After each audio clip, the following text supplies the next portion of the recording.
Hello students, in our previous lecture we have done the worksheet 6. Today we will discuss about the worksheet 7.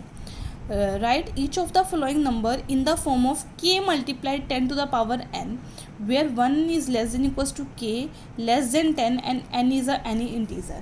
मतलब हमें कोई भी एक number दे रखा होगा और उसको हमें ऐसी फॉर्म में करना है कि एक होल नंबर हो के जिसकी वैल्यू हमारी 10 से बिलो होनी चाहिए, 1 के इक्वल या 1 से ऊपर, ठीक है, और 10 से हमारी बिलो होनी चाहिए हमारी वो वैल्यू, मतलब ठीक है, और साथ में 10 की कुछ पावर्स आ जाए। वो 10 की जो पावर्स है वो पावर नेगेटिव में भी हो सकती है और वो पावर पॉजिटिव में भी हो सकती है। Is any integer. सो हमें अब नंबर दे रखा है फर्स्ट वन 1384000। अब इसको हमें क्या करना है, हमें पता है एक होल नंबर चाहिए, हमें साथ में 10 की पावर्स चाहिए। तो सबसे पहले हमें यहाँ क्लियरली दिख रहा है कि यहाँ 3 ज़ीरोज़ हैं। 3 ज़ीरो मतलब ये 10 की पावर कितनी है, 3 है ना। 3 ज़ीरो का मतलब 1000 इस नंबर के साथ मल्टीप्लाई हुआ है, तो मैं इस 3 ज़ीरो को सेपरेट कर देती हूँ।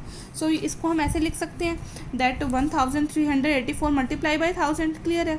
This number as it is multiply 1 की यहाँ पर 3 ज़ीरोज़ है 1 के साथ, तो इसको मैं 10 की पावर 3 लिख सकती हूँ ना।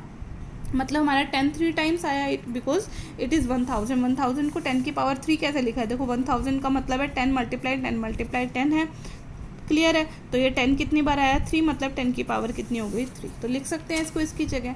अब अभी भी ये नंबर बहुत बड़ा है, इतना बड़ा नंबर हम नहीं ले सकते, हमें सिर्फ 1 ही डिजिट का नंबर चाहिए ना। तो मतलब ये 3 डिजिट्स एक्स्ट्रा हैं, तो 3 डिजिट्स को हम अब हटा तो नहीं सकते, बट हम इसको डेसिमल में ला सकते हैं।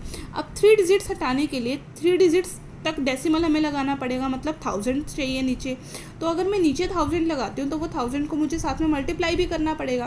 तो मैंने यहाँ 1000 से ही डिवाइड कर दिया और 1000 से ही मल्टीप्लाई, क्योंकि अगर आप सेम काम को डिवीज़न में भी कर दो और मल्टीप्लिकेशन में भी कर लो तो वो वैसे भी कैंसिल आउट हो सकता है, तो आप उसको कर सकते हो एक्स्ट्रा। और मल्टीप्लाई 10 बाई 10 की पावर 3 एज इट इज़। अब इसको अगर हम 1000 से डिवाइड करने का मतलब पीछे से 3 डिजिट छोड़कर डेसिमल। क्लियर।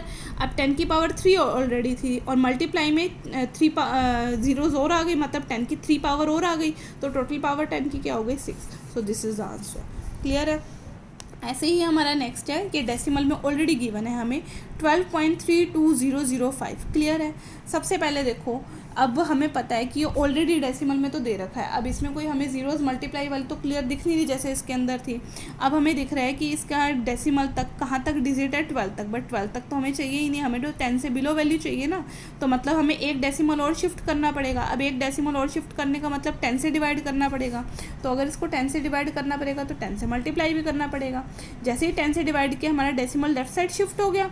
क्लियर। और यहाँ पर 10 की पावर 1 आ गई। क्लियर है। ऐसे ही हमारे नेक्स्ट पार्ट है, नेक्स्ट है 0.00002। सो फर्स्टली क्या करा हमने, इसका डेसिमल ही हटा दिया। डेसिमल हटाने का मतलब डेसिमल के बाद हमारी कितने डिजिट्स हैं, 5 डिजिट्स हैं। तो 5 डिजिट का मतलब नीचे कितनी ज़ीरो वाला नंबर आ गया, 50 वाला नंबर, 2 बाई और साथ में आ गया हमारा 1 लाख।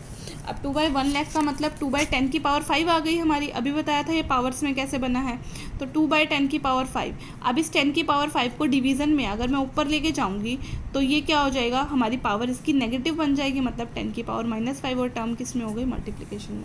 सो आप सेम प्रोसीजर फॉलो करके इसके बाकी के पार्ट्स को सॉल्व कर सकते हैं। नेक्स्ट क्वेश्चन है सम 2 हमारा। Right the following numbers in the usual form, यानी कि सिंपल में बनाना है। अब पावर्स में हमें दे रखा है और अब हमें इसको सिंपल में सॉल्व आउट करना है। So first one is 52.5 multiply 10 to the power 4। Firstly हम 10 की पावर को ख़त्म कर दें, तो मल्टीप्लाई बाई 10 की पावर 4 को मैंने क्या करना है, खोलना है। ठीक है। तो अब सबसे पहले हम इसका डेसिमल रिमूव कर देते हैं। 52.5 पॉइंट हटाएंगे तो पॉइंट के बाद कितने डिजिट्स है, 1 ही डिजिट है, मतलब 10 वाला नंबर नीचे आ जाएगा। तो 5 to 5 बाई 10 हो गया, डेसिमल हटाते हैं, मल्टीप्लाई बाय 10 की 4।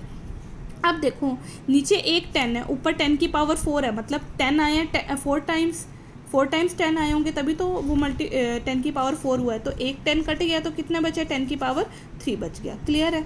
अब ये 3 10 की पावर 3 का मतलब है कि 10 मल्टीप्लाई 10 यानी कि 1000 हो गया। तो 5 to 5 मल्टीप्लाई बाय 1000, 3 ज़ीरोज़ लग गई पीछे, दिस इज़ द आंसर। ऐसे ही नेक्स्ट है नेगेटिव पावर्स वाले भी समझा रही हूँ मैं आपको। 1.72 मल्टीप्लाई 10 की पावर -5। सबसे पहले पावर जो माइनस है उसको पॉजिटिव कर देंगे, तो 1.72 एज इट इज़। 10 की पावर -5 ऊपर था, तो जब ये नीचे आ जाएगा तो 10 की पावर 5 पॉजिटिव पावर बन गई हमारी, तो मतलब 1.72 और बाय में 5 ज़ीरोज़ आ गए 10 की पावर 5 का मतलब 1 के साथ 5 ज़ीरोज़, क्लियर है। अब नीचे 5 ज़ीरोज़ 1 के साथ होने का मतलब कि जो हमारा नंबर है उसके हम डेसिमल, अगर सिंपल नंबर होता तो पीछे से 5 डिजिट छोड़कर डेसिमल होता, लेकिन ऑलरेडी डेसिमल नंबर है तो मतलब डेसिमल को हमें लेफ्ट साइड 5 डिजिट शिफ्ट करना है, क्योंकि 5 ज़ीरो से डिवाइड करा है। तो 5 ज़ीरो शिफ्ट करने का मतलब एक डिजिट तो 1 हो गई और हम ज़ीरोज़ लगाते गए, हो गई 5 digit, then decimal 0. So you have to do this all this parts of the sum 2 in your fair notebook. So you have to complete the sum 1 and 2 in your fair notebook. Thank you.